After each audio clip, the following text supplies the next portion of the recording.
সবাই যখন ধরে নিল 2026-এ আর্জেন্টিনার রক্ষণ দুর্গের দুর্বলতা নিয়ে যাচ্ছে বিশ্বকাপে, তখন স্কালোনি দেখালেন নিজের জাদু। গোপনে তৈরি করে ফেলেছেন এমন এক দুর্গ যা দিয়ে পুরো বিশ্বকাপ অনায়াসে জিতে আসবে আলবিসেলেস্তারা। অবস্থা এমন এক পর্যায়ে দাঁড়িয়েছে যে বিশ্বকাপ স্কোয়াডে কাকে বাদ দেবে তা নিয়ে মধু সমস্যাতে পড়তে হবে আর্জেন্টাইন বসকে।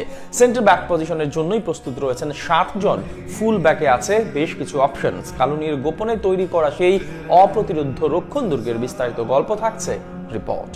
ঘটনা 2026 বিশ্বকাপ বাছাই পর্বের। আর্জেন্টিনার বাছাই পর্বের ম্যাচগুলোতে নিজেদের মতো করে রাঙিয়ে দিচ্ছিল ঠিকই, কিন্তু তাতেও সুখী ছিল না আর্জেন্টাইন সমর্থকরা।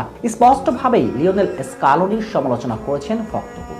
কারণ অতামেন্দি পেটজেলাদের বারবার ঘুরিয়ে ফিরিয়ে খেলিয়ে চলছিলেন আর্জেন্টাইন ওস্তাদ। কোনোভাবেই তরুণ ডিফেন্ডারদের সুযোগ দিচ্ছিলেন না স্কালোনি। তা নিয়ে নিজ সমর্থকদের নিয়মিত সমালোচনার খোরাক হয়েছেন অনেকে। তো এও বলেছেন, এক ক্রিস্টিয়ান রোমেরো আর লিসান্দ্রো মার্টিনেজ ছাড়া আকাশ নীলদের দায়িত্ব নেবার মতো নেই কোনো ডিফেন্ডার। এসব সমালোচনাতে কখনোই কর্ণপাত করেননি বিশ্বজয়ী এই কোচ, বরং নিজের কাজটা ঠিকঠাক করে গিয়েছেন চুপিসারে। সময়ের ঘড়ির কাঁটা পেরিয়ে শেষ হলো বিশ্বকাপ বাছাই পর্ব।